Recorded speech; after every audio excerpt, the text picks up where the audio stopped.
이사야 기자가 말씀하기를 주께서 친히 징조를 너희에게 주실 것이라. 보라, 처녀가 잉타하여 아들을 낳을 것이요 그의 이름을 임마누엘이라 하리라 라고 했습니다.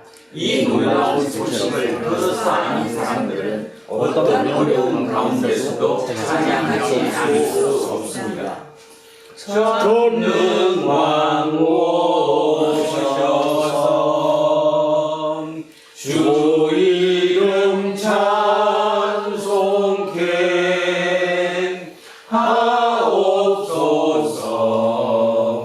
영광과 권능의 성부여 오셔서 우리를 다스려 주옵소서. 강생한 성자여 오셔서 기도를 들으소서. 택하신 백성들 복 내려 주시고 거룩한 마음을 주옵소서. 위로의 주 성령 오셔서 근종엄 주옵소서. 전능한 주시여 각 사람 마음에서 떠나지 마시고 계시소서.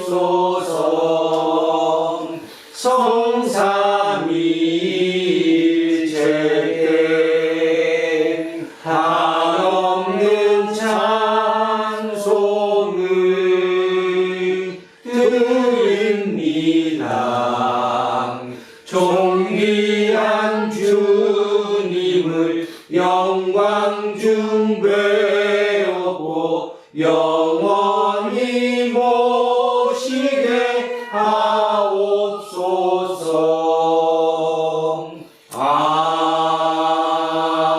아멘. 생명을 주시는 우리의 하나님 아버지, 언제나 신실하시며 사랑을 가득하신 하나님은 예수 그리스도를 세상에 보내셨습니다. 인류 역사에서 이보다 놀라운 일은 없습니다. 예수 그리스도를 통해서 우리는 하나님의 존존을, 즉 하나님의 보이는 사랑을 경험하게 되었습니다. 예수 그리스도는 십자가와 부활과 승천을 통해서 모든 인류가 생명을 얻을 수 있는 궁극적인 토대가 되셨습니다. 하나님의 때가 되면 이 세상의 생명을 완성하기 위해서 예수께서 이 세상에 다시 오실 것을 우리는 진실로 믿습니다. 세계의 궁극적 비밀이신 하나님, 여기 모인 우리 모두 새벽을 기다리는 파수꾼처럼 주님의 오심을 기다립니다. 그동안 이 세상의 소문으로 물들지 않도록 우리를 붙들어 주십시오. 하나님과 성령과 영광으로 예배하시기에 합당하신 예수 그리스도의 이름으로 기도합니다. 아멘. 주님께서 세상을 생명으로 심판하시려고 속히 다시 오신다는 말씀을 전해 들었으며 또한 그 말씀대로 주의 재림을 기다린다고 말하지만 실제로는 막연하게 생각하거나 아예 무관한 것이 세상의 일에 취해서 살아갈 때가 많았음을 고백합니다. 사랑과 긍휼함이 충만하신 하나님께 자비를 구합시다. 주여 자비를 베풀어 주소서. 그리스도여 자비를 베풀어 주소서. 주여 자비를 베풀어 주소서. 하나님께서 여러분을 용서하셨으니 여러분도 이웃의 잘못을 용서하십시오. 아멘. 다 자리에 앉아 주십시오. 찬송가 180장 찬송하겠습니다. 180장입니다. 하나님의 앞에 소리쳐 천지 진동할 때에 예수 영광 중에 구름 타시고 전사들을 세계 만국 모든 곳에 보내어 구원받은 성도들을 모으리. 나 밟을 때 나의 이름, 나 밟을 때 나의 이름, 나 밟을 때 나의 이름, 부를 때에 잠시 참여하겠네. 무덤 속에 잠자는 자 그때 다시 일어나 영화로운 부활 승리 얻으리. 주가 택한 모든 성도 구름 타고 올라가 공중에서 주의 얼굴 배우리. 나 밟을 때 나의 이름, 나 밟을 때 나의 이름, 나 밟을 때 나의 이름, 부를 때에 잔치 참여하겠네. 주님 다시 오실 날을 우리 알 수 없으니 항상 기도하고 깨어 있어서 기쁨으로 보좌 앞에 우리 나가서도록 그때까지 참고 기다리겠네. 나 밟을 때 나의 이름, 나 밟을 때 나의 이름, 나 밟을 때 나의 이름, 부를 때에 잔치 참여하겠네.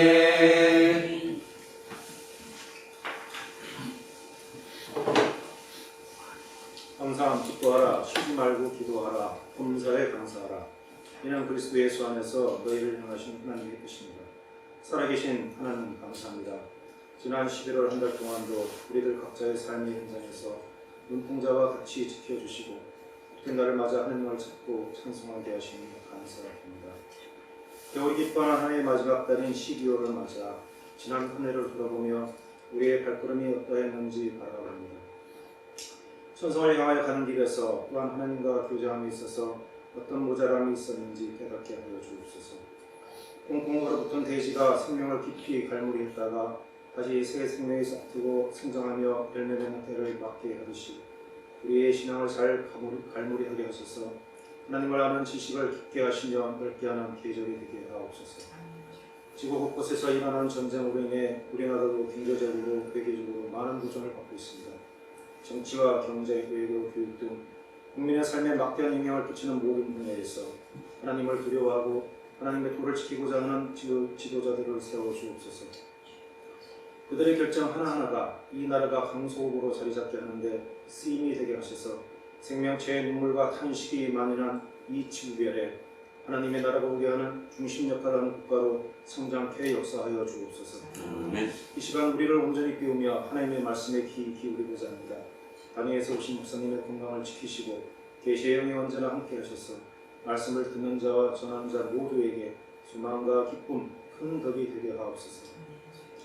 우리들 삶에 찾아오는 모든 난제들, 도전과 목표, 생업과 미래의 소망을 아버지이신 하나님께 의지합니다. 모든 것이 합력하여 선을 이루게 하옵소서. 이 모든 말씀을 우리 주 예수 그리스도의 이름으로 기도드립니다. 아멘. 인사하겠습니다. 조금 손해보고 삽시다. 조금 손해보고 삽시다. 하나님 사랑합니다. 하나님 사랑합니다. 이문수님을 사랑합니다.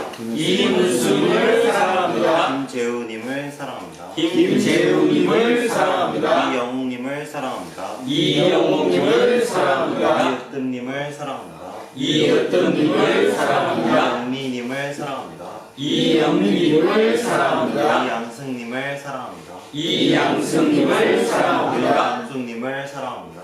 윤정숙님을 사랑합니다. 양승님을 사랑합니다. 이영승님을 사랑합니다. 병관님을 사랑합니다. 안병관님을 사랑합니다. 천요셉님을 사랑합니다. 천요셉님을 사랑합니다. 이동영님을 사랑합니다. 이동영님을 사랑합니다. 정근님을 사랑합니다. 이정 김성건님을 사랑합니다. 김재세님을 사랑합니다. 김재세님을 사랑합니다. 목사님을 사랑합니다. 목사님을 사랑합니다. 우리 이한민님을 사랑합니다. 함께하지 못한 우리 모든 성도님들을 사랑합니다. 기도하겠습니다. 생명의 말씀으로 세상을 창조하고 충만하게 하시는 하나님, 이 세상의 많은 소리와 문자에 그리고 중요하지 않은 소문에 휘둘리는 우리의 영혼을 생명의 말씀으로 가득 채워 주십시오. 하나님의 말씀 자체이신 우리 주 예수 그리스도의 이름으로 기도합니다. 아멘. 첫째 말씀 가겠습니다. 예레미야입니다. 구약성서 1107쪽입니다. 구약성서 1107쪽. 예레미야 33장 14절에서 16절까지 말씀입니다. 1107쪽 예레미야 33장 14절에서 16절 말씀.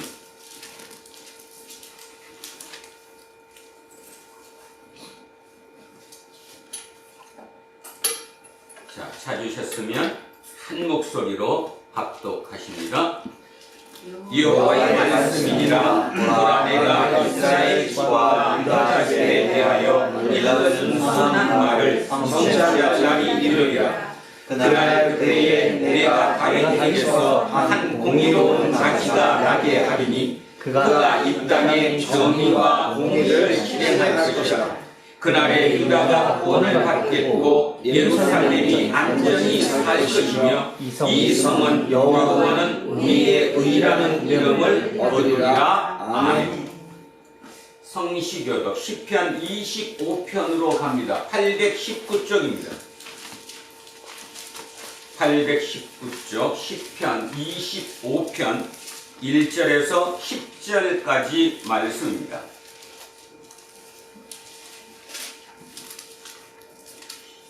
(819쪽) 시편 25편 1절에서 10절 기록합니다. 여호와여, 나의 영혼이 주를 우러러보나이다.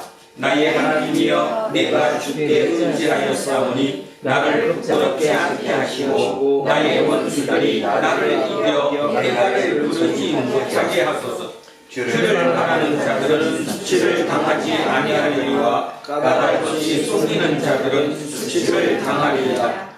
여호와여, 주의 도를 내게 보이시고 주의 길을 내게 가르치소서. 주의 진리로 나를 지도하시고 교훈하소서. 주는 내 구원의 하나님이시니 내가 종일 주를 기다리나이다. 여호와여, 주의 은밀하심과 인자하심이 영원히 있었사오니 주여 이것들을 기억하옵소서. 여호와여, 내 젊은 시절의 죄와 허물을 기억하지 마시고 주의 인자하심을 따라 주께서 나를 기억하시되 주의 선하시고 하옵소서. 여호와는 선하시고 정직하시니 그러므로 그의 도로 죄인들을 교훈하시리로다. 온유한 자를 정의로 지도하시며 온유한 자에게 그의 도를 가르치시리로다. 여호와의 모든 길은 그의 언약과 증거를 지키는 자에게 인자와 진리로다. 아멘. 둘째 말씀 데살로니가 전서로 가겠습니다. 신약성서 331쪽입니다. 신약성서 331쪽 데살로니가 전서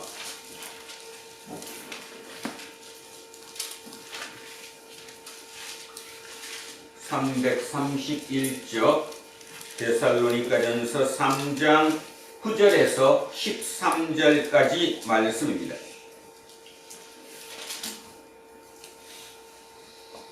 시작하겠습니다.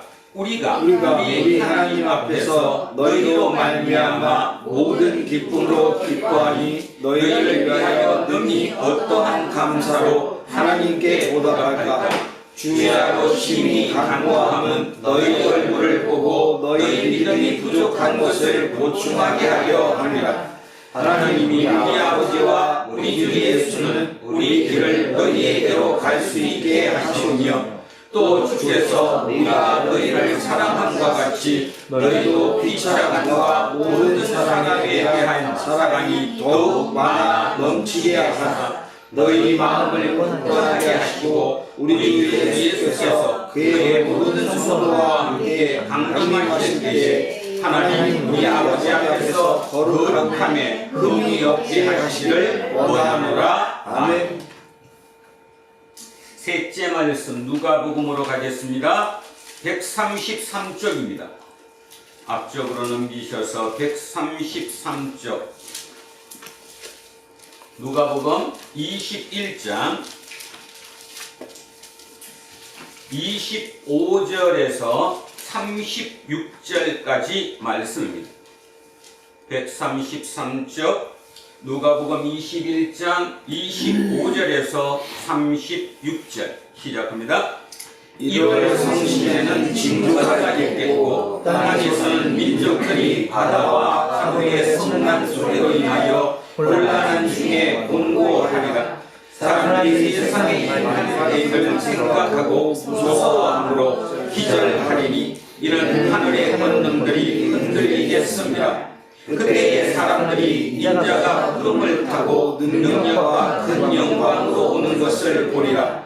이런 일이 되기를 시작하거든 일어나 머리를 들라 너희 속량이 가까웠느니라 하시더라.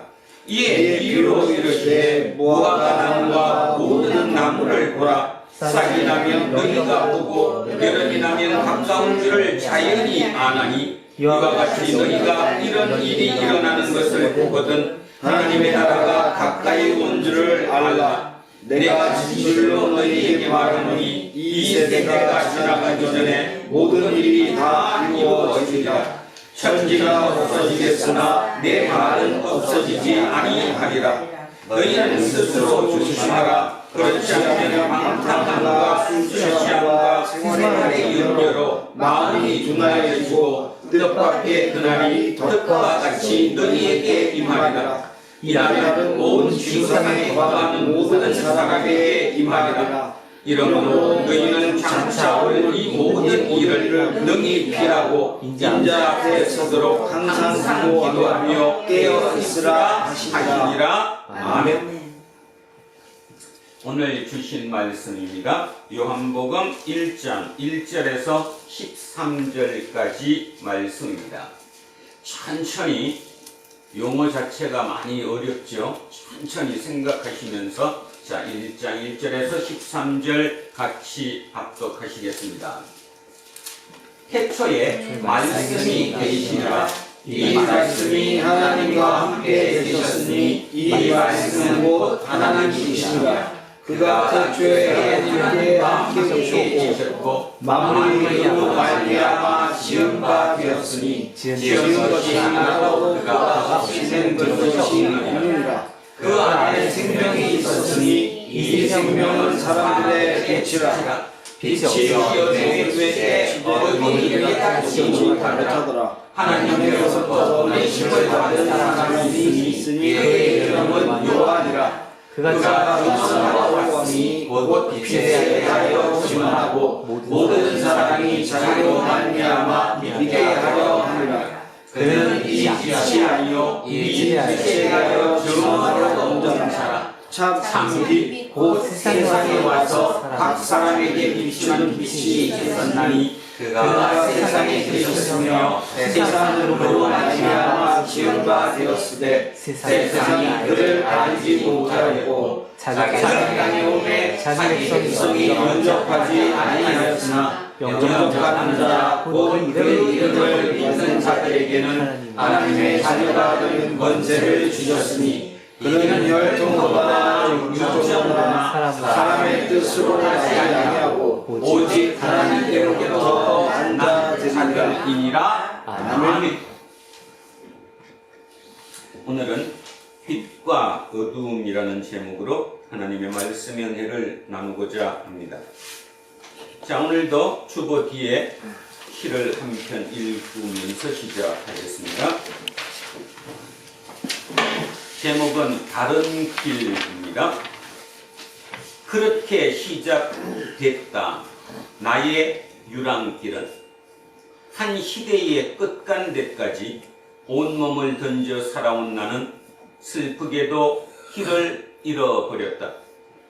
막막함과 불안과 떨림의 날들, 난 모른다 언제였는지, 어디서 왔는지, 어떻게 왔는지.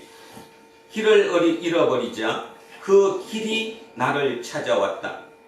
나는 믿는다. 지금 이대로 괜찮지 않을 때, 지금 이 길이 아니라는 게 선명해질 때, 바로 그때 다른 길이 나를 찾아온다.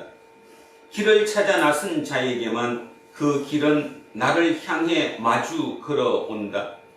우리 인생에는 각자가 진짜로 원하는 무언가가 있다. 나에게는 분명 나만의 다른 길이 있다. 중요한 멘트죠. 길을 잃어버렸습니다. 너무 열심히 살았는데, 가만히 진짜 치열하게 살았는데, 어느 날 문득 가만히 생각해보면 내가 어떤 길을 살아왔는지, 지금 뭐 하고 있는지를 모르는 경우가 참으로 많죠. 인간은 살아가면서 이렇게 길을 잃어버리는 존재입니다.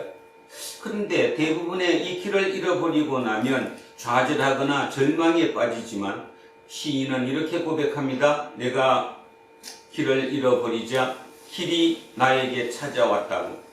요한도 똑같습니다. 길을 잃어버렸습니다. 뭔가가 방황하게 됐습니다. 지금 하고 있는 기독교 공동체, 그리스도교 공동체, 예수 공동체라고 부르는 이 얘기가 무엇인가에 의문이 들었을 때, 그때 그 길이 누구를 찾아왔어요? 요한을 찾아왔습니다. 우리는 지금 요한복음을 합니다. 지난주에 이어서 다시 한번 해보면, 복음서는 예수님의 이야기를 기록한 것을 복음서라고 얘기합니다. 복음서에는 마태복음, 마가복음, 누가복음, 요한복음이 있습니다. 근데 그 중에 마태복음, 마가복음, 누가복음은 대개 비슷한 주제에 비슷한 용어와 비슷한 내용을 가지고 있습니다. 그래서 서로 관점을 같이 한다. 그래서 공관복음이라고 얘기합니다. 그런데 특별하게 요한복음은 예수님에 관한 이야기인데도 불구하고 공관복음과는 환희하게 틀리다는 거죠. 바로 그 점입니다. 왜 틀릴까? 여러분은 그 의문을 가지고 설교를 들어야 하고 요한복음을 읽어야 될 줄을 믿습니다. 요한복음은 아주 특별한 복음서입니다. 자, 오늘 우리가 시인의 고백을 들었듯이 요한도 길을 잃었습니다. 마태 공동체, 마가 공동체, 누가 공동체가 가는 그 길이 뭔가 꺼림칙합니다. 자기 생각이 아니라는 생각이 듭니다. 자기는 그 길에서 빠져나와서 새롭게 보는 거죠. 얼마나 고통이 심했겠습니까? 얼마나 많은 기도가 있었겠습니까? 얼마나 많은 묵상이 있었겠습니까? 그런데 드디어 어느 날 문득 그 길이 요한을 찾아왔습니다. 그리고 일러주십니다. 태초에 말씀이 계시니라. 여러분은 이런 얘기를 들으면서도 그렇게 무감각합니다. 한두 번 들었어야지. 근데 가만히 생각해 보십시오. 오늘 1절에서 13절 읽었을 때 용어 중에 태초, 말씀, 하나님, 빛, 어둠, 생명, 이런 모든 용어들을 언뜻 들으면 여러분들은 다 안다고 생각합니다. 그죠? 그 정도야 나는 다 알아듣는다. 그럴까요? 실제로 우리는 그 용어를 다 알아듣지 못합니다. 왜냐하면 그 용어들은 어떤 용어예요? 말 그대로 영원에 관한 용어입니다.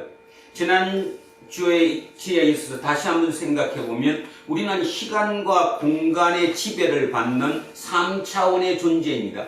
3차원의 존재가 서로 통용하는 언어, 그 언어를 가지고 시간과 공간의 지배를 받지 않는 몇 차원인조차도 알 수 없는 어느 고차원적인 차원이 틀린 그곳, 영적인 곳, 신적인 곳, 그곳을 설명한다는 것은 어찌 보면 어불성설입니다. 설명할 수 없다라는 거죠. 그래서 우리는 우리 얘기로, 우리 3차원의 얘기로 말씀, 태초, 영원, 영생, 생명, 어둠, 빛 이런 얘기를 듣지만 실제 그게 의미하는 것을 우리는 제대로 알 수 없다라는 것입니다. 이제 우리는 그 길을 찾아가 보고자 하는 거죠. 그래서 누누이 말씀드리지만 공간복음서는 말 그대로 현실에 처해진 그들 세계에서 메시아를 기대했다면 요한복음은 전혀 틀린 우주론적인 차원에서 메시아를 우리에게 증거하고 있다는 것입니다. 자, 그 시대로 한번 돌아가 보면 공간복음이 쓰여진 게 몇 년대라고요? 60년대. 요한복음은 몇 년대? 90년대. 한 세대 뒤라고 그랬어요. 근데 따지고 보면 그 30년이 50보 100보죠. 결국 복음서가 쓰여진 그 시대는 살만한 시대였어요. 어려운 시대였어요.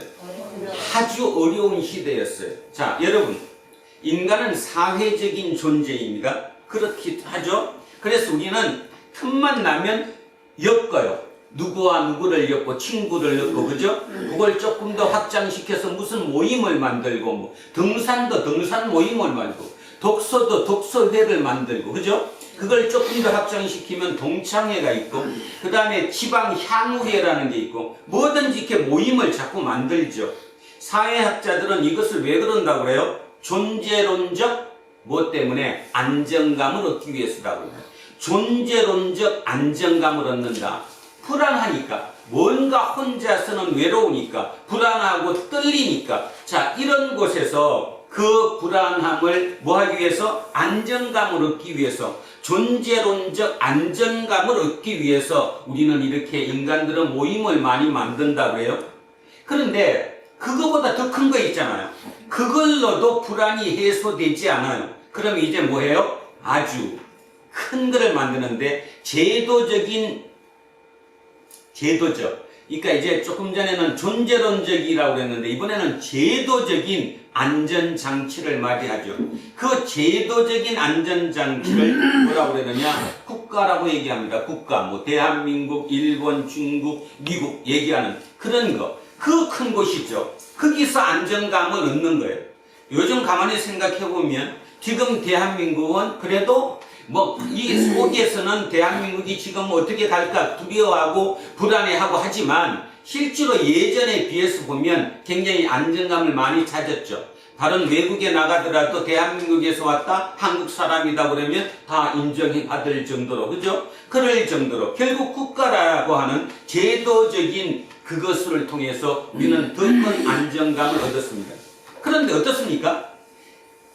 조그마긴 존재론적인 안정감도 얻지 못하고 거기다가 국가라는 방패가 우리를 보호하지 못해서 제도적인 안정감마저 흩어져 버리면 아주 불안한 상태, 극도의 상태가 되겠죠. 그때 인간은 그냥 무너질까 아니면 또 찾을까? 또 찾아요. 그게 뭐예요? 메시아입니다. 그게 메시아예요. 메시아는 그때 찾는 거예요. 존재론적인 안정감으로도 불안을 해소할 수 없어요. 국가라고 하는 그 거대한 그 장치로도 나를 보호해주지 못해요. 그래서 불안이 떨어요. 그럴 때 우리는 찾을 수 있는 마지막 그 장치가 뭐냐? 바로 메시아라는 것입니다. 그걸 보고 메시아 대망론 이렇게 얘기하죠. 우리나라로 돌아와 보겠습니다. 우리나라로 돌아와 보면 어떻습니까? 구한말, 조선말 1800년대부터 따져서 1900년대 초까지 어땠습니까? 엄청난 혼란이었죠. 여러분 국사책에 배웠잖아요. 1800년대 19세기까지만 하더라도 우리나라 전 국토에서 밀란이 수백 건이 일어났죠. 그죠? 국사 시간에 맨날 배웠어요. 밀란이 일어났다고.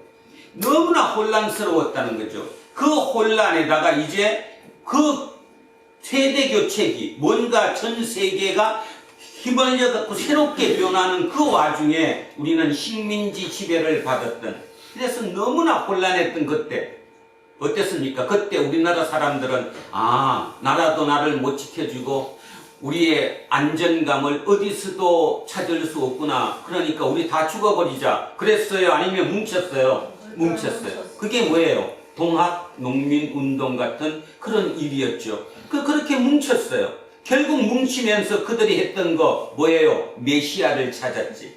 그 메시아가 우리가 찾았던, 우리의 선조들이 9한말에 찾았던 그 메시아 누구였죠? 누구였어요? 정도령이지. 정감록. 우리 역사를 보는 거예요. 우리의 할아버지 할머니들이 그 시대에 너무 힘겨웠으니까 정도령을 찾은 거예요. 정감록을 믿고, 정감록도 엄청나게 많죠. 그 많은 걸 읽어가면서 결국 메시아를 찾았어요. 동학이 나중에 변해서 천도교로 바뀌었어요. 다 메시아를 찾는 거예요. 결국 메시아를 찾아야 돼요. 거기다가 제가 한마디만 더 붙인다면 일제강점기 시대에 더 힘들어졌어요. 자, 그때 짜자잔 하고 들어온 게 뭐예요? 지금 우리가 믿고 있는 기독교예요. 그러니까 기독교가 흥왕할 수밖에 없었어요. 메시아를 믿는 것이니까. 그러면 자, 우리 얘기를 했습니다. 다시 2000년 전 이스라엘 로마 시대로 돌아가 보겠습니다. 복음서가 써졌던 그 시대의 사람들도 누구를 기다렸어요? 메시아를 기다렸어요. 근데 중요한 사실이 있습니다. 여러분 지금 여기서 잘 들으셔야 합니다. 메시아를 왜 기다렸죠? 아니, 그렇게 따지지 맙시다. 어떤 메시아를 기다렸죠? 성경에서 얘기하는 유대인들이 바랐던 그 메시아가 어떤 메시아였죠? 누구의 혈통에서 나와야 되고? 다윗의 혈통에서 나온, 그죠? 새로운 다윗이었잖아요. 다윗의 의미가 뭐예요? 다윗이 자기 민족의 선진들 중에 나라를 가장 부강하게 했고 가장 넓은 땅덩어리를 통치했던 그 왕, 그때가 가장 평화로웠던 그 땅, 그 꿈을 버리지 않았죠. 다시 얘기하면 유대의 메시아는 어떤 메시아예요? 어떤 메시아? 우리를 잘 살게 해주는 메시아. 어디에서? 이 땅에서, 저 땅에서? 이 땅에서. 그래서 그거예요, 그거. 거기다가 이방 민족들, 그러니까 우리 이제 여기는 이방도 나오니까 이방인들 같은 경우는 그들의 메시아가 어떤 메시아였을까요? 유대의 메시아와 똑같았어요. 로마 제국처럼 우리 민족 중에 황제가 나타나가지고 그런 강한 나라를 다시 한번 만들어 보자는 메시아. 이 공통점이었어요. 자, 요한의 입장입니다, 지금. 그래서 어디도 마태복음도 마가복음도 누가복음도 어떤 메시아예요? 혈통적인 메시아. 전부 다 족보로 출발하죠. 족보로 출발한다는 의미가 뭐예요? 결국 다윗의 혈통, 우리 선조 중에 가장 뛰어났던 그 중에서 메시아가 나와야 된다는 거예요. 이 말은 달리 얘기하면 그런 메시아가 지금 이 땅에 오셔서 우리를 로마로부터 구해 주셔야 하고 우리 모두를 보호해 줘야 되는 거예요. 그 메시아를 기다리고 있었던 거예요. 그죠? 그런데 70년에 어떤 일이 벌어졌어요? 예루살렘이 성전이 파괴되고 이스라엘이 완전히 로마 제국에게 멸망당했어요. 그러면 멸망당하고 나면 우리 이제 끝났구나. 그러니까 불풀이 흩어져서 잘 살자. 그랬을까요? 아니면 다시 뭉쳐야 돼요? 다시 뭉쳐요. 다시 뭉칠 때 결국 가장 주된 그 메시지 힘이 뭐예요? 메시아죠. 그 메시아가 다윗의 혈통에서 그 메시아가 다시 우리에게 오셔서 우리를 다시 재건시켜 주실 것이다. 그 재건시켜 주는 그런 목적으로 갖고 있었다는 거죠. 특히 그곳이 어디예요? 유대교 회당이에요. 유대교 회당에서는 그런 마음을 갖고 열심으로 예배를 드렸겠죠. 그죠? 그런데 그 중에 딴지 거는 사람들이 있었어요? 없었어요? 딴지 거는 사람이 있었어요. 딴지 건다는 말이 뭐예요? 하나로 뭉쳐지지 못하게 뭔가 삐딱한 사람들이 있었다는 거죠. 그 부류가 두 부류라고 얘기했습니다. 한 부류는 세례 요한 추종자들, 또 하나는 나사렛 예수 추종자들. 이 두 추종자들은 그거에 뭔가 삐딱한 걸 딴 거예요. 그러니까 유대교 회당에서는 어떻게 했어요? 그들을 추출했어요. 쫓아냈다라는 거죠. 자, 쫓아내고 나니까 어떻게 됐습니까? 그들은 다시 조직을 만들었어야 했어요. 그 조직을 만들어서 공동체를 만든 거예요. 그게 누가 공동체고 마가 공동체고 마태 공동체예요. 그런 공동체를 새로 조직해서 만들어 나갔는데 요한이 봤을 때, 이제 요한입니다. 요한이 그쪽을 봤을 때 문제가 심각한 거예요. 어떤 문제가 심각했을까요? 자, 돌아가 보겠습니다. 그때 마태 공동체는 목적이 뭐였겠어요? 그 공동체에 소속된 사람들의 공통된 마음이 무슨 마음이었을 거냐고. 우리도 어디를 이기자? 유대교를 이기자. 유대교를 이긴다는 말은 다른 말로 뭔 말이에요? 뭐의 메시아야? 유대교적인 메시아. 다시 얘기하면 다윗의 혈통에서 깨어난 그런 메시아가 우리를 와서 이 땅에서 우리를 성공하게 해줘야 된다라고 생각했을 거 아니에요. 그 점은 이해가죠? 지금 여러분도 마찬가지니까. 요한복음 잘 해보시면 눈을 뜰 수 있습니다. 근데 이거를 또 잘못 보면 눈을 절대로 못 떠요. 눈을 뜬 자와 눈을 감은 자는 천지 차이입니다. 눈을 뜬 자를 빛이라고 부른다면 눈을 감은 자를 어둠이라고 그래. 근데 문제는 어둠이 자기 자신이 어둠이라고 생각하지 않는데 문제가 있다는 거죠. 본인은 빛이라고 생각하는 거예요. 본인이 어둠인데도 불구하고, 모르는데도 불구하고. 믿음이라는 것은 무조건 믿으면 된다, 아니라는 거예요. 대한민국의 기독교도 이렇게 흥황된 이유는 딱 하나였어요. 그 예수의 힘으로, 그 예수의 능력으로 우리 자손이 잘 되고 우리 집이 잘 되는 거예요. 내가 건강한 거예요. 내가 이 땅에서 행복하게 사는 거예요. 그거 외에 끝나는 건 아무것도 없어요. 그 메시아를 기다리는 거예요. 다윗을, 그죠? 메시아를 추구했던 그 시대의 마태 공동체나 누가 공동체나 한치 오차 없이 대한민국의 교회 공동체도 똑같은 그 대망론을 가지고 흥황해 가고 있다는 겁니다. 그러면 여러분은 이런 질문을 제게 던질 수 있습니다. 그게 없다고. 그렇지, 당연한 거 아니야, 그거? 그게 당연한 거 아니야? 이렇게 얘기한다는 거죠. 여러분 입에서 만약에 그게 당연한 거 아니야? 라는 말이 나왔다면 여러분은 요한의 이영자도 모르는 거예요. 요한의 이영도 모르고 있다는 얘기입니다. 자, 생각해 보십시오. 그렇게 나가는 그 공동체를 보면서 요한이 너무 가슴이 아팠어요. 마음이 아팠어요. 저게 아닌데? 그러면 다시 예수가 메시아임을 어떻게 증거해야 되지? 예수가 메시아임을 어떤 방법으로 설명해야 되지? 어떻게 알려줘야 되지? 고민에 고민이 깊었을 거라 말입니다. 만약에 실제로 요한이 이 글을 썼다면 90 가까운 노인이 늙음하게 머리가 복잡해진 거예요. 자기가 판단했을 때 저게 아니에요. 자기와 같은 동료였던 12제자, 그 제자들도 이미 다 이 땅을 떠났어요. 막내인 자기 혼자 지금 남아있는데 자기도 어떤 마음의 책임감을 느끼는 건 아닐 거 아니에요? 그런데 그 눈에 그 공동체가 지금 문제가 심각하다는 거예요. 그래서는 안 된다는 거예요. 저들이 지금 뭐를 착각하고 잘못 안다는 거죠. 그래서 기도 중에 성령님께서 임하셨겠죠. 그 성령님의 감동으로 인해서 말이 나온 거예요. 자, 태초에 뭐가? 말씀이 계시니라. 태초에 말씀이 계시니라. 여러분이 이 얘기를 그냥 한글로 읽으니까 그런가 보다 할지 몰라도 이건 혁명적인 얘기입니다. 혁명적인 얘기. 도저히 그 당시에 살았던 사람이 표현할 수 없을 정도의 대단한 내용이라는 거예요. 자, 태초 복습하겠습니다. 태초가 언제라고요? 시간과 공간의 지배를 받지 않는 벗어난 어떤 곳. 지금으로 따지면 3차원, 4차원 이런 거 따졌을 때 어떤 차원이 높은 그곳, 그곳이 바로 태초라고 얘기했어요. 그 태초에 삼위일체 하나님께서 그곳에 함께 계셨다라고 얘기하는 거예요. 이것조차도 혁명이에요. 왜 그러죠?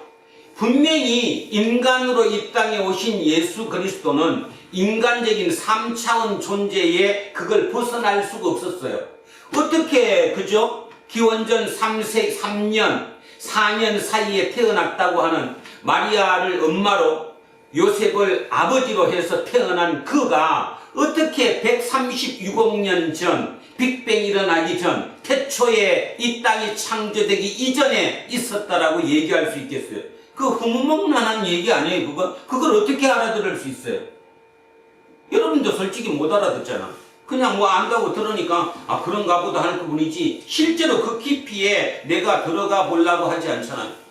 그러면 도대체 요한은 뭐 어떻게 알아가지고 예수가 나사렛에서 태어났는데 그 인간 예수가 이미 거기에 있었다라고 얘기할 수 있을까?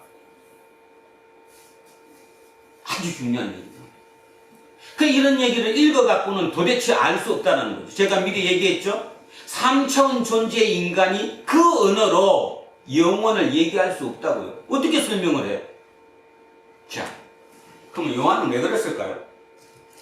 예수에서 요한이 예수님의 제자로서 예수를 통해서 자기가 깨달은 게 뭐예요? 예수가 생명이에요. 그래도 못 알아듣죠. 그래도 뭐 생명 그런 거고. 그럼 여러분 잠깐, 목숨하고 생명이 어떻게 틀려요? 목숨하고 생명. 목숨은 뭐고 생명은 뭐예요? 목숨 육체가 끝나면 네? 끝나는데 잠깐만. 저거는 영혼까지 사라질 수는 없으니까. 자, 목숨은 설명하기가 쉬워요. 생물학적 생명이에요. 그죠? 이 지구별이라고 하는 것에 그냥 사는, 내가 숨을, 호흡을 쉬고 사는 그것이 목숨이에요. 그러니까 생물학적인 생명은 목숨이에요. 그래서 목숨은 유한해요, 무한해요? 유한해요. 그래서 우리가 목숨이 끊어지면 죽었다라고 얘기해요. 그죠? 목숨이 끊어지면. 생명은 뭐냐? 생명은 설명이 어려워요.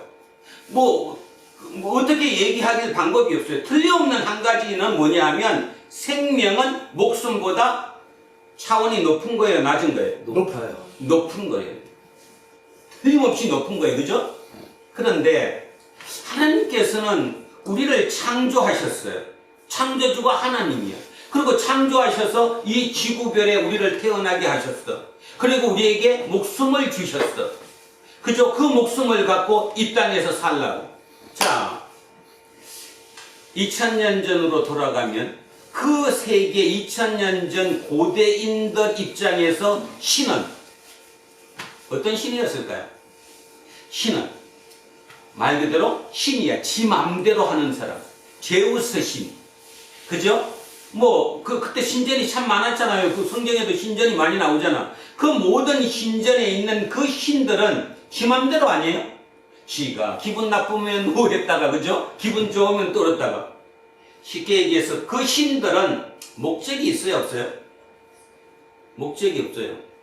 그런데 누구는? 하나님은 우리를 창조하신 목적이 있어요. 그냥 목적 없이 자기 마음대로 지 기분 내키는 대로, 하나님 기분 내키는 대로 우리 인간을 다루지 않는다, 이런 뜻이에요. 어떤 목적이 있다는 거예요.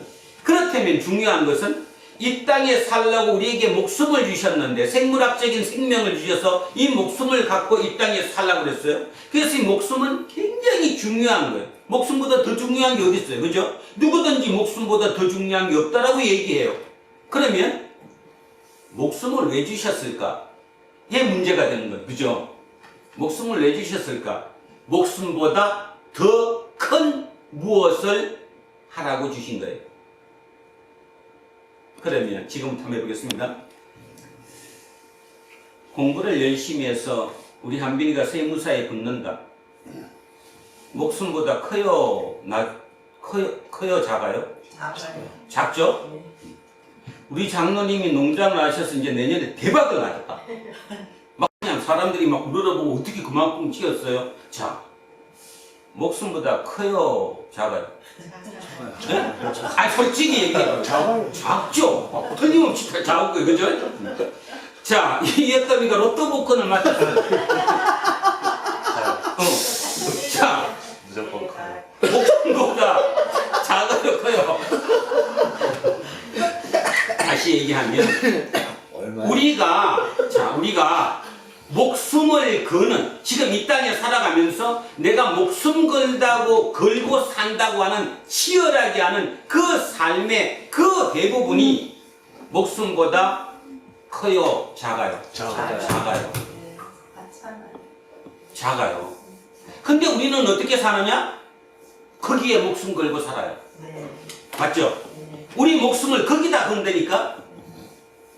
그래서 거기에다 조금 부자가 된다거나, 조금 어떤 명예를 얻게 된다거나, 어떤 권력을 갖게 되면 다 자기 스스로 뿌듯해해요. 근데 오래 가요? 못 가요?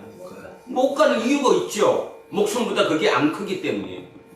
하나님은 나한테 목숨을 주시고 이 땅에 보내셨어요. 이유가 있다는 것입니다. 그 이유가 뭐냐? 목숨보다 더 큰 무엇을 찾으라는 거예요. 그 목숨보다 더 큰 무엇을 하는 것이 결국은 하나님의 뜻이라는 거예요. 그러면 목숨보다 큰 게 뭘까요? 그죠?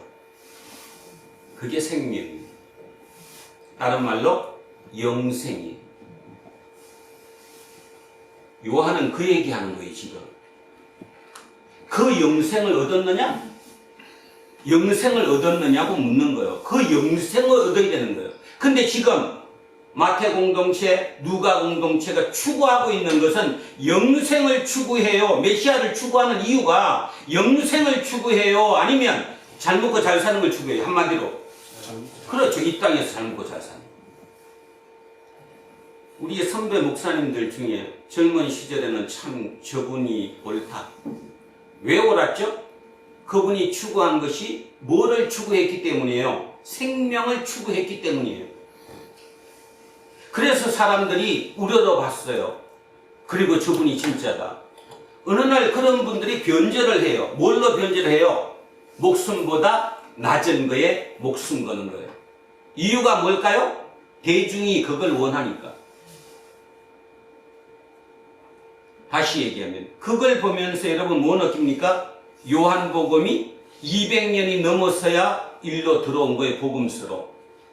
그리고 나머지 공간복음의 공동체에서는 요한복음을 치지도 않았어요. 이단서 취급했어요. 아시겠습니까?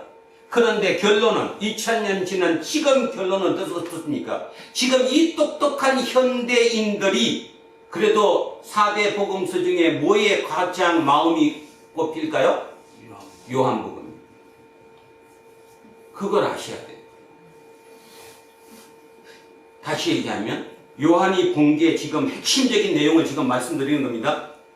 그들은 목숨을 걸고 하는 일이 목숨보다 더 큰 무엇을 찾기 위해서 또는 얻기 위해서 하는 것이 아니고 목숨보다 낮은 것에 목숨을 걸고 사는 거예요. 그건 아니라는 거예요. 이게 어떤 경우든 그게 아무리 흥해가지고 멋있게 보인다고 할지라도 그거는 옳은 게 아니라는 거예요. 왜냐하면 우리의 하나님은 그런 하나님이 아니기 때문에. 그런 하나님이 아니기 때문에. 그래서 태초에 말씀이 계시니라 그랬어요. 자, 말씀을 뭐라고 부른다고 헬라어로? 로고스.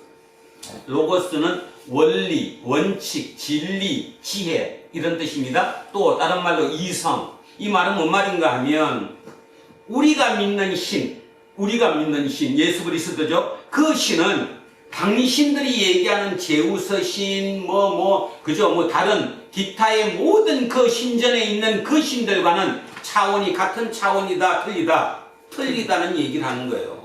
당신들의 신들은 창조자라고 얘기하던 그 창조설화에 있는 신화적인 신일 뿐이고 그 신은 목적이 없다. 목적으로 창조하고 만드는 것이 아니라 자기 기분에 따라 내키는 대로 한다. 우리 신은 그렇지 않다. 그 얘기를 결여하는 거. 그래서 그게 말씀, 로고스예요. 로고스를 왜 로고스를 썼는가?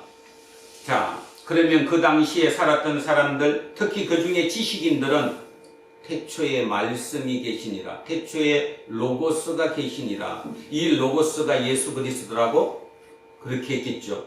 근데 그거에 대한 정언을 계속 이어가고 있다라는 거죠. 그게 바로 요한복음이다. 이런 뜻입니다.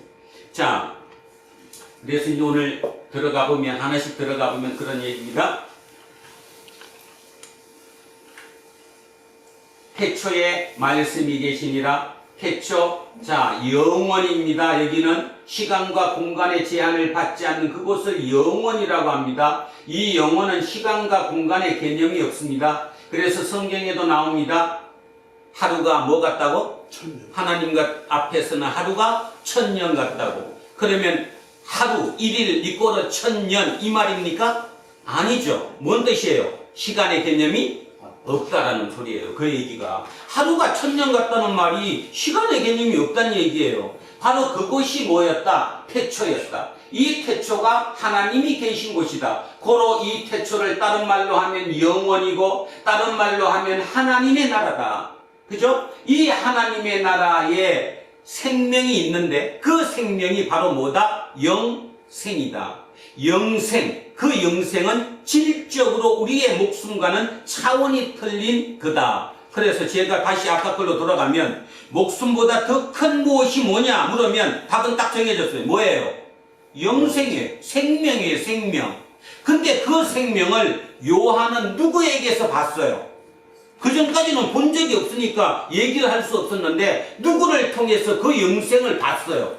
예수님을 통해서. 예수님의 뭐를 통해서? 부활을 통해서. 아, 목숨이 끊어진다고 죽는 게 아니. 아니구나. 목숨이 끊어지면 당연히 죽은 건데 새로 부활하는구나. 저 부활 생명이 뭐다? 영생인 거예요. 그래서 그거를 영원한 생명이라고 그러지만 영원이라는 말 자체가 시간과 개념이 없는 것이니까 공간의 개념이 그 영원, 태초의 생명. 그래서 누구를? 예수 그리스도를 주전 3세기, 3년에 태어났다고 우리가 알고 있는 역사적인 그 예수를 태초로까지 확장시킬 수 있었던 거예요. 왜냐하면 그분은 생명을 가지고 있고 생명의 근원이기 때문이에요. 생명의 근원이니까 거기부터 출발하겠다 이런 뜻이죠. 대단하죠. 아니 성경이지만 진짜 대단합니다. 어떤 사람이 이런 거 보면서 철학자라고 얘기를 하는데 이 철학자라는 소리가 아니라 그때 당시 요한 정도 되는 또 요한 공동체에 이 글을 쓰는 사람들이 철학에 입각해서 이 표현을 썼기 때문에 철학적으로 보이는 거예요. 결국 복음서죠. 자, 태초에 말씀이 계시니라 로고스가 계시니라. 이 말의 의미는 설명했습니다. 우리가 믿는 로고스가 바로 예수 그리스도라. 그 말은 다른 말로 당신들이 믿고 있는 신전에 있는 저 수많은 신전에 있는 신들과는 차원이 틀린 신이다. 그 얘기입니다. 이 말씀이 하나님과 함께 계셨고 이 말씀이 곧 하나님이시라. 그래서 이걸 뭐라고 불러요?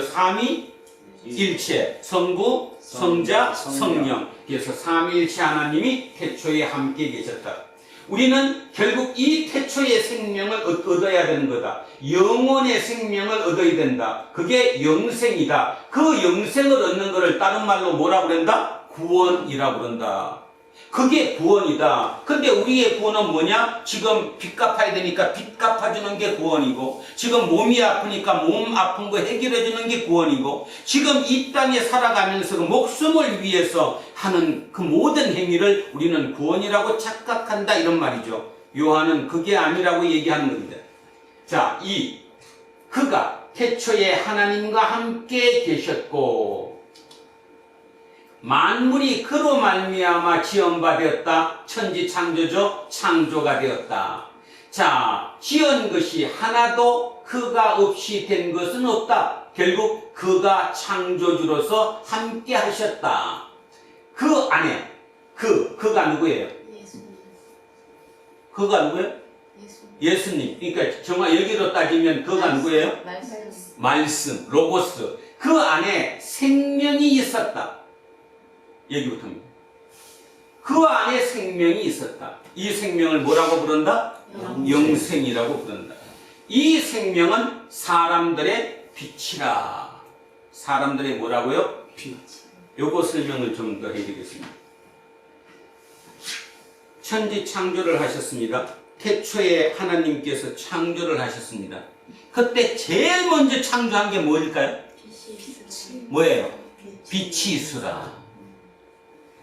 결국 그 말은 의미가 뭐예요? 창조 사건의 핵심은 뭐예요? 생명 사건이에요. 생명 사건이라는 뭐예요? 창조했다는 말이 생명을 준 거라는 거예요.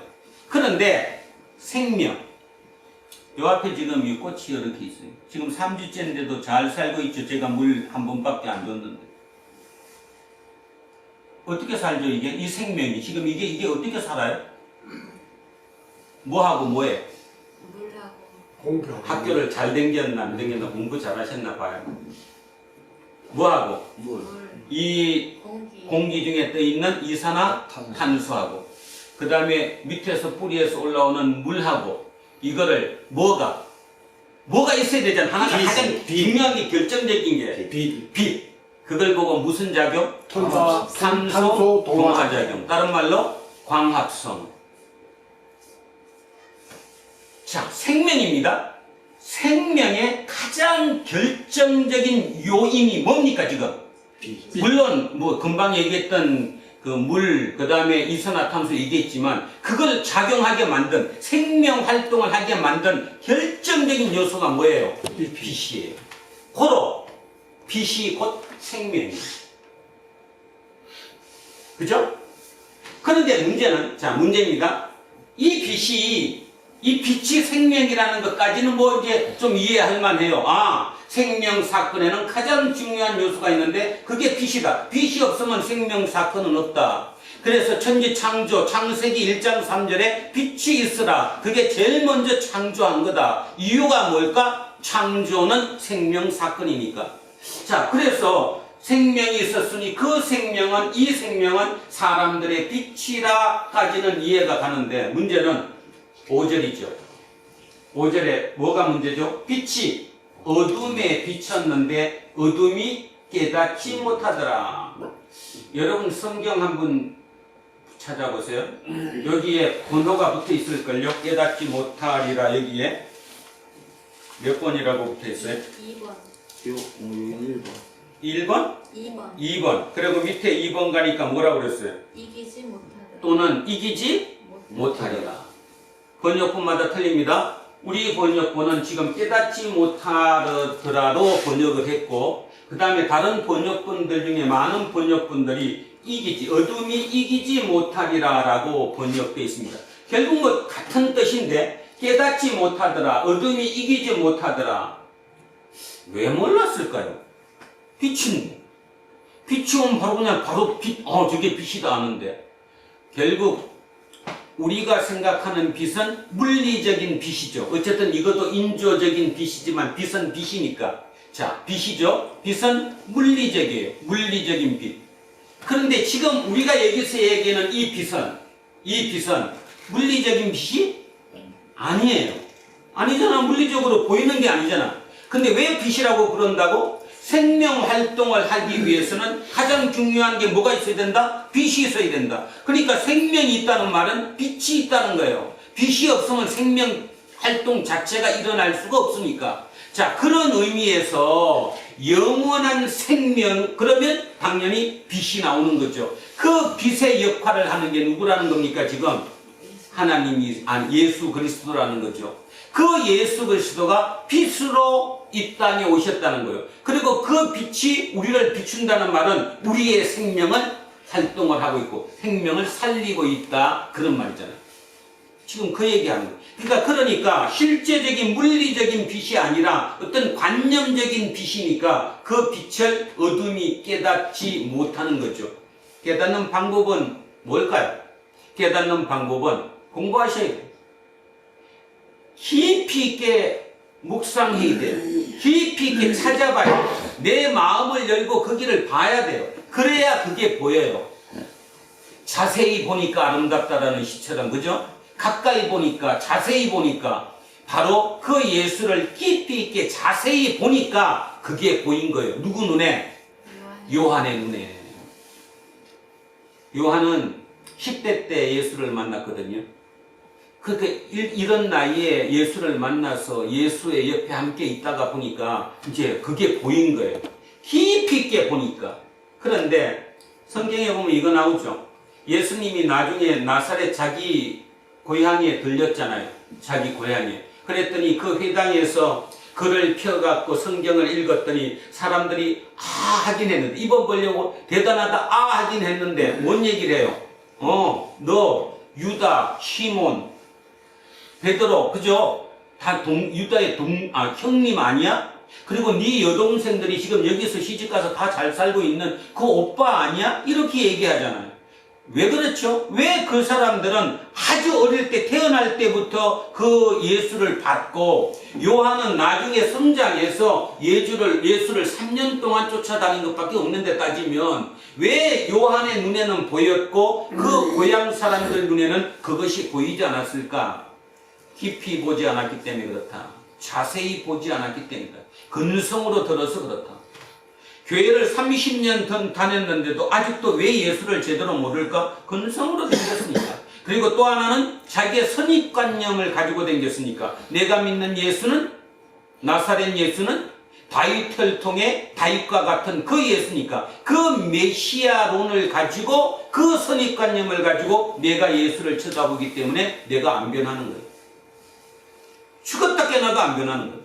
요즘 제가 이거 하면서 굉장히 그 뭐라 그러죠? 힘들다고 그래야 되나? 그리고 막 스트레스도 많이 받아요. 아이고, 나도 몰랐는데 어떤 다른 사람 오직 했을까? 우리 성도들 듣긴 듣지만 그거 뭐 알아들어야지. 다 안다고 그러는데 맨날 얘기하면 그거 다 안다고. 누가 그래 맨날. 다 안다. 다 안다 그랬는데 아이고 큰일 났다. 어떡하지? 근데 이제 오늘 2주째 하는데 이게 진짜라는 생각이 들어요. 그랬으니까 우리한테 이 정도로 자기의 생명까지 바쳐서 우리에게 이걸 전해주고자 했지. 단지 세상에 어떤 다른 그 많은 메시아, 그 구원자 중에 한 명 정도였다면 이렇게 할 이유가 전혀 없다라는 거예요. 그런데도 왜 아직도 우리는 그냥 거기에 머물러 있고 그 다음에 전하는 자라는 표현을 써서 좀 뭐하지만 어쨌든 그 가르치는 자 입장에서 그걸 가르치지 않을까. 가르치지 않는 이유는 있을 것 같아요. 가르치면 조직은 깨져요. 조직은 깨집니다. 2세기 될 때까지, 심지어는 3세기 될 때까지 요한 공동체는 소수의 공동체였어요. 누구로부터도 핍박당했으면 당했지 환영받지 못했던 공동체가 요한 공동체.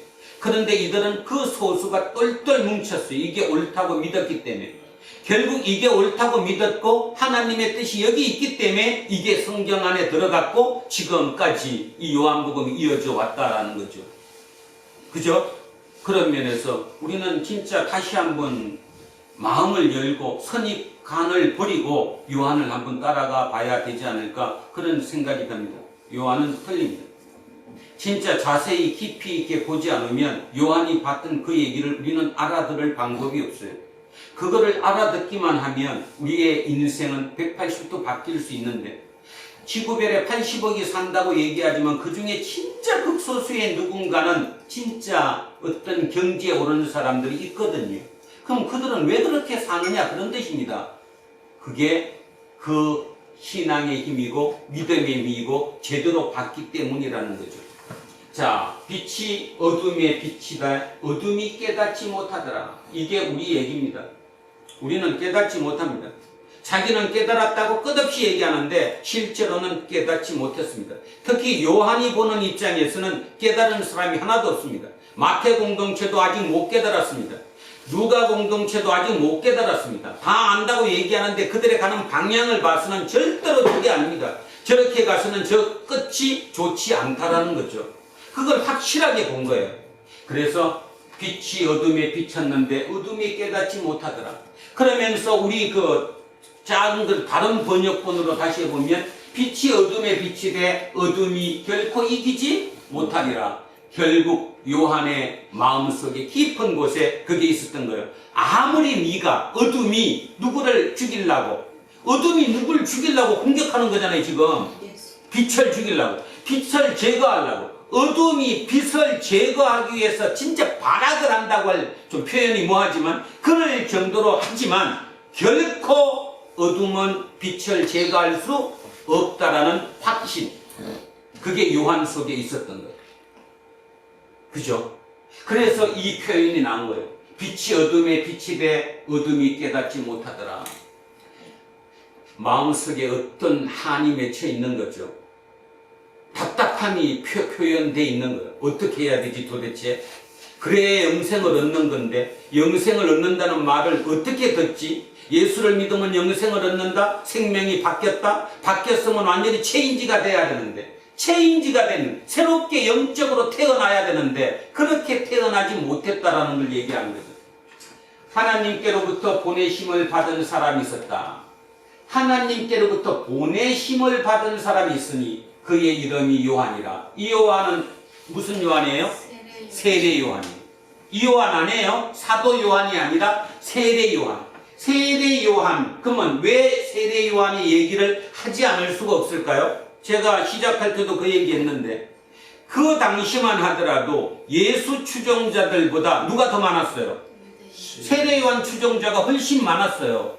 그리고 더 대중적인 인기를 얻고 있었어요. 대중적인 인지도를 가지고 있었고, 그러니까 거기에 대한 얘기를 안 해줄 수가 없는 거죠. 자, 요한은 얘기하는 거예요. 당신들 세례 요한을 굉장히 이렇게 받들고, 그죠? 그 사람을 추종하는데 세례 요한은 하나님께로부터 보내심을 받았다. 근데 왜 받았느냐? 자, 7절 갑니다.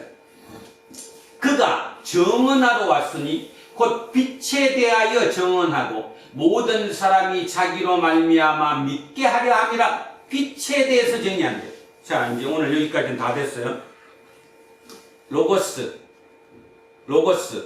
로고스가 다른 말로 말씀을 로고스인데 그 말씀이 다른 말로 생명을 다른 말로 빛, 다 같은 말이에요. 빛, 말씀, 생명, 이거 다 같은 말이에요. 같은 표현이지. 지금 누구를 설명하고 있는 거예요? 지금 예수 그리스도를 설명하기 위해서 여러 언어를 사용하고 있는 거예요. 자, 그래서 그가 세례 요한이 정언하러 왔는데 그는 빛, 예수에 대해서 정언하고 모든 사람이 자기로 말미암아 믿게 하려 함이라. 자, 정언하는 핵심 두 마디 해보세요. 세례 요한이 뭐를 선포했죠? 회개하라. 뭐가? 천국이 가까이 왔느니라. 천국이 하늘나라예요. 하늘나라, 다른 말로 태초예요. 그 태초의 의미를 새겨준 거예요. 영원한 생명을 얻어야 된다고 얘기해 주는 거예요. 그게 세례 요한이 한 일이에요. 그죠? 세례 요한이 딴 일 한 거 아니에요. 천국이 가까이 왔다. 태초가 가까이 왔다. 영원히 가까이 왔다. 그 생명을 얻어야 한다. 그래서 회개하라. 지금 살고 있는 그 길에서 돌이켜라. 그렇게 살면 안 된다. 결국 그걸 더 직설적으로 표현하면 지금까지 네가 살고 있는 거는 목숨을 걸고 살고 있다. 근데 목숨은 거기에 거는 것이 아니다. 목숨보다 더 큰 어떤 것을 위해 목숨을 걸어야 한다. 그 어떤 것이 뭐다? 영생이다. 생명이다. 이 얘기하고 있는 거잖아요. 이제 조금 들리시죠? 결국 핵심은 그 얘기예요. 네가 목숨 걸고 사는 게 목숨보다 왜 낮은 거에 목숨을 걸고 있느냐? 하나님이 너한테 생명을 주셨다면, 쉽게 말해서 하나님이 창조주이시다면 그거에 목숨 걸라고 너에게 목숨을 줬겠느냐는 거죠. 아니다. 네가 목숨을 준 이유는 목숨보다 더 큰 어떤 것을 추구하라고, 구하라고, 그리고 목숨을 줬을 것이다. 그러면 그 목숨보다 더 큰 어떤 그것이 뭐냐? 그것이 영생이다. 말씀이다. 우리 사람들은 그 말씀에서, 예수에게서 그것을 봤다. 그러니까 그것이 우리의 추구할 전부이다. 거기에서 벗어나는 것은 다 문제가 있다. 이 얘기하고 있는 거잖아요. 그래서 그가 정언하러 왔으니 빛에 대하여 정언하고 모든 사람이 자기로 말미암아 믿게 하려 함이라. 그는 이 빛이 아니요 빛에 대하여 정언하러 온 자다. 이거 잊지 마라. 제일 중요한 말은 8절이에요. 우리는 8절이 뭐 별로지만 그 당시 이 글을 읽는 사람들이든 8절이 굉장히 중요해요. 누구 입장에서? 세례 요한 추종자 입장에서는 내가 추종하는 세례 요한이 빛이 아니네. 그죠? 확실히 해야 된다는 거죠. 네가 추종해야 할, 얻어야 할 생명을 주시는 자는 예수 그리스도지 세례 요한이 아니다. 그래서 넣어줬어요. 6절, 7절, 8절에서 세례 요한에 대한 정의를 딱 내렸어요. 자, 9절 갑니다. 참빛, 진짜 빛, 곧 세상에 와서 각 사람에게 비추는 빛이 있었다. 바로 예수 그리스도라는 거죠. 자, 빛이 있었어요. 왜 사람에게 비춰요? 사람의 생명활동을 위해서. 생명활동의 가장 주된 요인은 뭐라고요? 주된 결정적인 것은 뭐라고?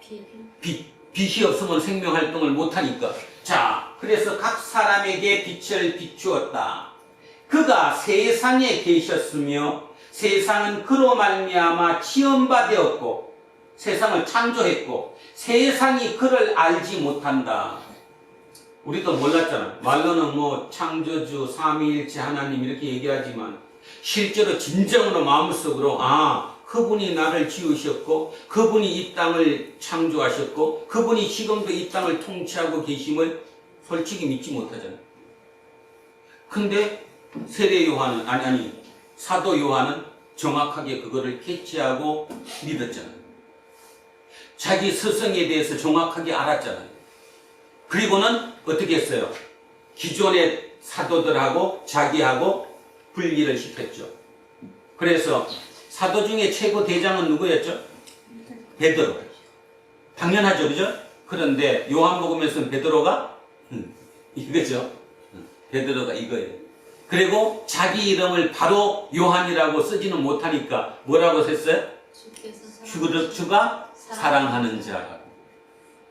그렇게 표현을 함으로 인해서 분리된 거예요. 공간 복음의 그 공동체와 요한 공동체가 이제 분리되게 된 거죠. 결국 살아남은 것이고 2000년을 이어서 사는 우리 입장에서는 이제 이 글이 드디어 이제 보이기 시작했다라는 거예요. 제가 생각하건대 2000년 전에 이 글이 잘 읽히지 않았을 것이라 생각해요.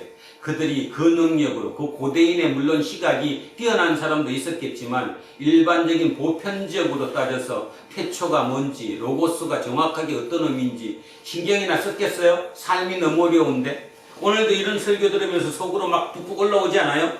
먹고 살기 얼마나 힘든데 너 한번 살아봐라. 그치? 먹고 살기가 얼마나 치열하게 살아야 하는데 목숨 안 걸면 살 방법이 없는데 무슨 이딴 소리 하냐. 그런데요, 잠시만 시간을 바꿔서 진짜 한 1분이라도 모든 걸 내려놓고 냉철하게 한번 바라보세요. 진짜 영생이 있다면 나는 영생을 추구해야 돼요. 그게 최우선이에요. 그것이 구원인데.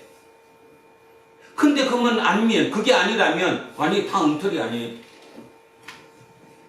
자, 그가 세상에 계셨으며 세상은 그로 말미암아 지은 바 되었어요. 그런데도 세상이 그를 알지 못했어요.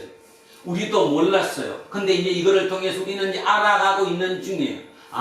그분이 세상을 창조하신 창조주 하나님이시여, 삼위일체 하나님이시여, 그분이 그 부활 생명을 통해서 우리에게 생명이 무엇인가를 알려줬어. 그래서 그 제자인 요한을 통해서 새롭게 보게 하는 거야. 그래서 물리적으로는 2000년 전에 이 땅에 마리아와 요셉의 아들로 태어난 역사적인 인간이지만 실제적으로 따져보면 영원 전부터, 말 그대로 영원 태초부터 함께 계셨던 분이야. 그래서 그분은 우리 생명의 근원이야. 예수 그리스도를 바라보는 것은 생명을 바라보는 거야. 그분이 나의 생명의 근원이야.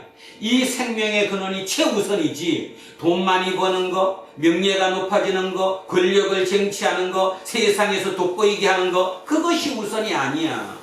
그거는 차선이야. 나중의 문제야. 그런데 아직도 모든 사람 마음속에는 3차원의 공간의 시간의 지배를 받는 우리의 시선, 시야를 벗어나지 못해서 그저 멋지게 보이고 멋있어지고 내가 폼을 잡을 수 있는 그런 것을 위해 신을 믿고 있진 않은가? 그래서 예수를 믿지 않은가? 진짜 내가 영생을 위해서 믿고 있는가? 한번 되돌아봐야 된다라는 11절 갑니다. 자기 땅에 오매, 그러니까 자기가 창조한 땅이니까 자기 땅에 오매 자기 백성이 영접하지 아니하였으나 영접하는 자, 곧 그 이름을 믿는 자, 그래서 예수 그리스도를 믿는 자, 예수 그리스도 이름을 믿는 자들에게는 하나님의 자녀가 되는 권세를 주셨다. 그래서 하나님의 자녀가 되는 권세를 줬단 말은 뭐를 얻었다는 거예요? 영생을 얻었다. 생명을 얻었다. 목숨을 가지고 이거를 추구하면 되는 거다. 그래서 하나님의 자녀가 되었다. 드디어 나는 영생을 얻었다라고 얘기를 하는 거예요. 말 그대로 얻었지 쟁취했다고 얘기하지 않죠. 영생은 쟁취할 수 있는 게 아니에요.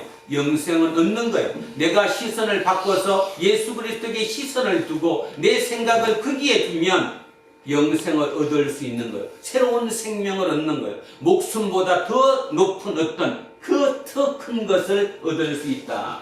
그래서 그것을 얻었다는 거예요. 근데 중요한 게 마지막 13절에 이렇게 정리합니다. 이것은 그러니까 영생을 얻는 것은, 생명을 얻는 것은, 새로 태어나는 것은 혈통으로나 육정으로나 사람의 뜻으로 나지 아니하고 오직 하나님께로부터 난 자들이다. 다시 얘기하면 예수 그리스도 예수쟁이가 됐다는 말은, 하나님으로부터 구원받았다는 말은, 내가 진짜 예수쟁이가 되었다는 말은 혈통으로 되지 않는다.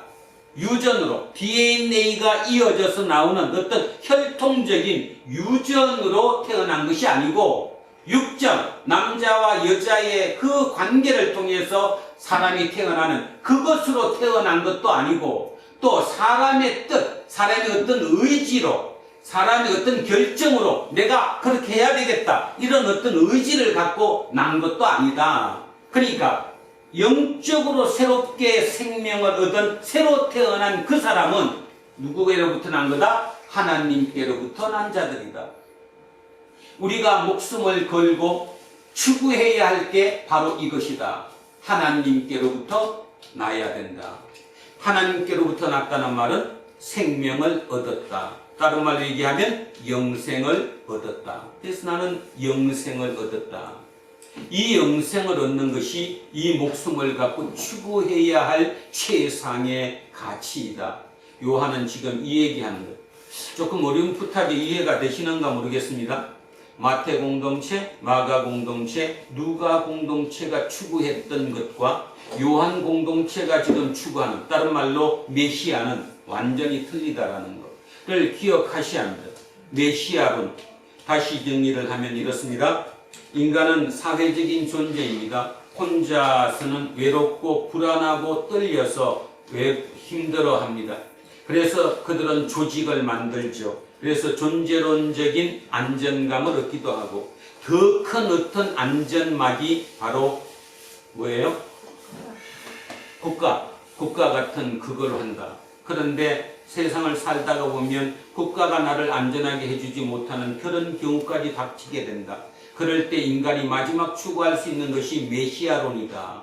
그런데 중요한 거, 그 메시아가 바로 예수 그리스도다. 거기까지는 맞다. 그런데 마태 공동체, 마가 공동체, 누가 공동체의 공통점은 그 메시아가 어떤 메시아냐? 유대의 다윗왕의 혈통에서 난 유대교의 메시아주의다. 그러니까 이 땅에 성공하는, 성취하는 그것을 최선으로 치는 메시아다. 요한이 봤을 때 저거 절대 아닌데, 저렇게 빠지면 결국 우리는 허망한 곳으로 떨어지고 마는데, 그 얘기를 요한이 우리에게 하고 있다라는 얘기입니다.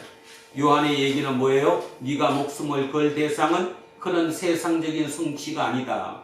그거보다 더 큰 무언가이다. 그러면서 하나하나씩 따져봐라. 네가 손으로 세봐라. 뭐가 목숨보다 큰지.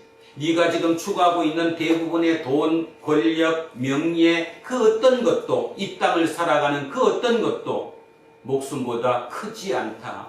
그렇다면 목숨보다 큰 것이 뭘까? 바로 생명이다. 그 생명을 영생이라고 부른다. 그 영생을 얻는 그 길만이 네가 추구해야 할 가장 중요한 일이다. 이 얘기를 하고 있습니다. 오늘 이 요한복음을 읽으며 마음속에도 아마 그런 생각이 드실 수도 있습니다. 세상 먹고 살기도 힘들고 시간도 없고 그저 빨리 내 세상에서 뭔가 이루어지고 내 원대로 사는 게 우선이지 무슨 이런 얘기를 하고 있냐. 나는 시간이 없어서 이렇게는 못 살겠다 하는 분들도 계실지 모릅니다. 그런데 조금만 진짜 한 발 물러서서 조금만 다시 한번 본인에 대해서 생각해 보시기 바랍니다. 오늘 처음에 읽었던 시인처럼 그 시인이 고백했던 것처럼 자기는 목숨을 걸고 열심히 살았는데 길을 잃어버렸다는 그 고백이 우리의 고백이 되어야 할 줄로 믿습니다. 저와 여러분의 고백입니다. 길을 잃었습니다. 너무 열심히 처절하게 살았거든요. 그런데 문득 따지고 보니까 내가 어디서 왔는지, 무엇을 위해 태어났는지 모든 것이 왔다 갔다 해버리고 맙니다.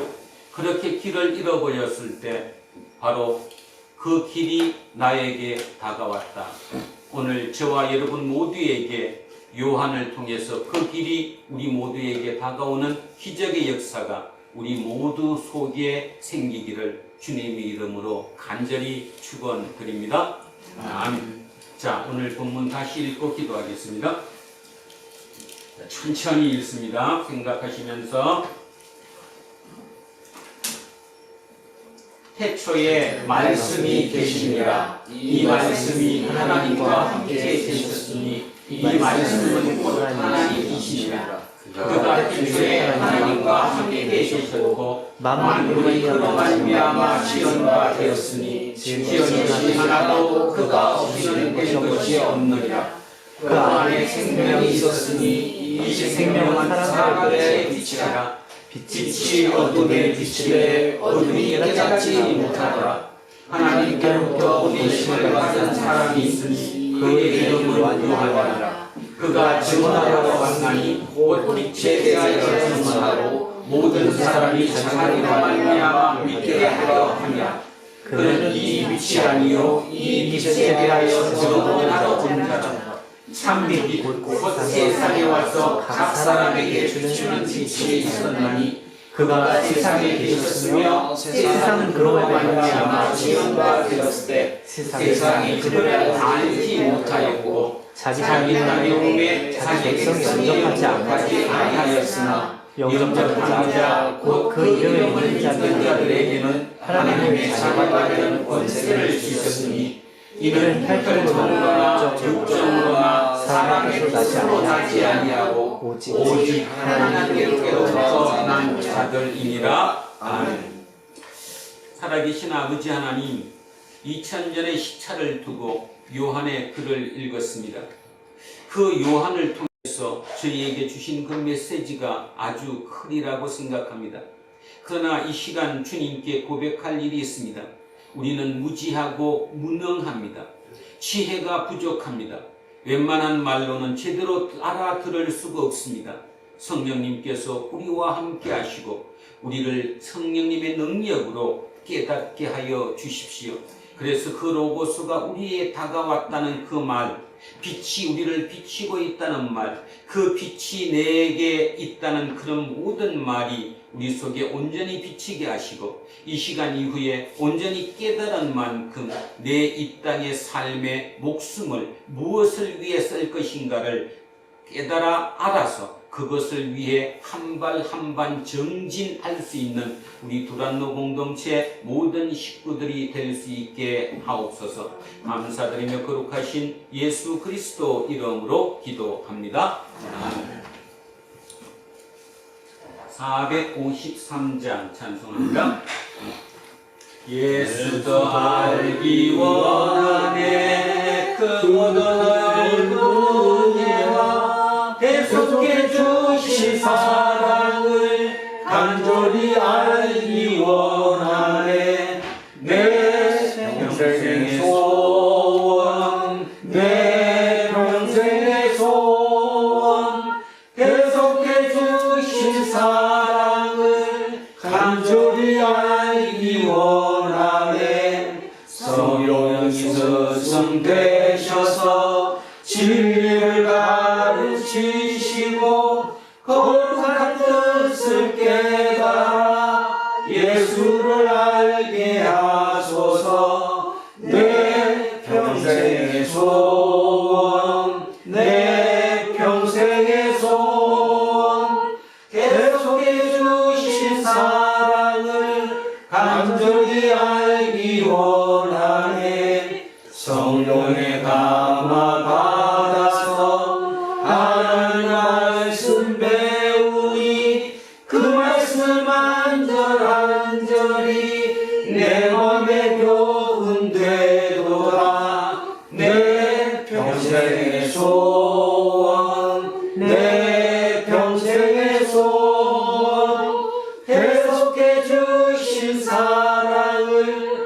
간절히 알기 원하네.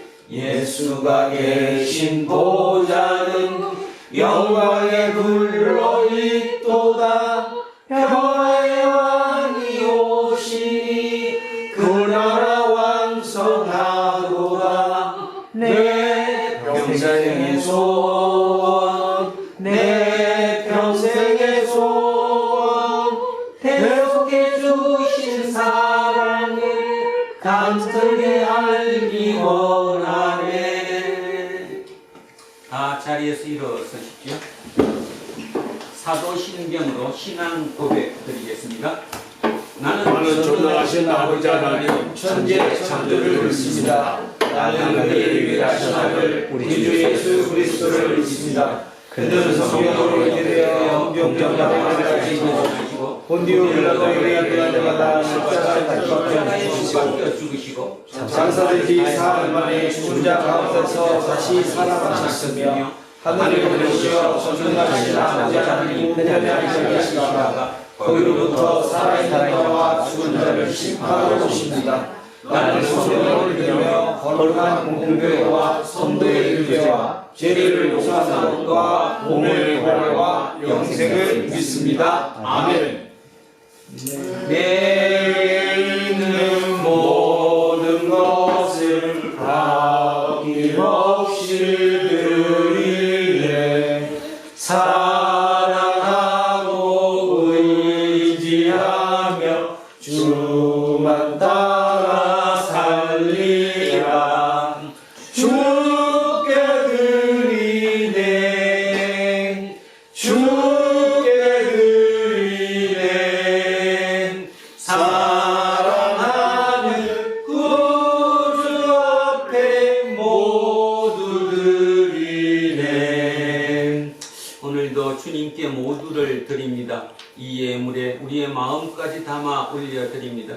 간사한 우리 마음일지라도 예배드리고 하나님께 가까워진 그 마음, 그래서 마음속에 알 수 없는 희망과 알 수 없는 깨달음으로 가득 찬 그 마음, 그래서 그 주님께 목숨을 걸고자 다짐하는 그 마음, 그 모든 마음을 이 예물에 담아 함께 주님께 올려드리오니 주님 이후의 모든 시간마다 우리를 통해 당신을 이 땅에 계시하옵소서. 감사드리며 거룩하신 우리 주 예수 그리스도의 이름으로 기도합니다. 아멘.